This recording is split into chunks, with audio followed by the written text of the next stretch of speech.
नसीब नहीं लिखता, वो कहानियाँ नामुकम्मल रखकर सिर्फ तुम्हें आजमाता है।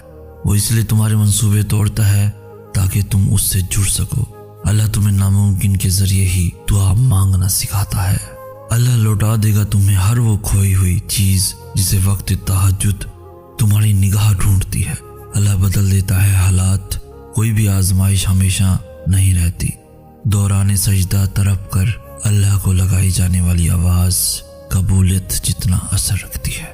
टूटे हुए दिल से निकलने वाली दुआ नसीब बदलने की ताकत रखती है।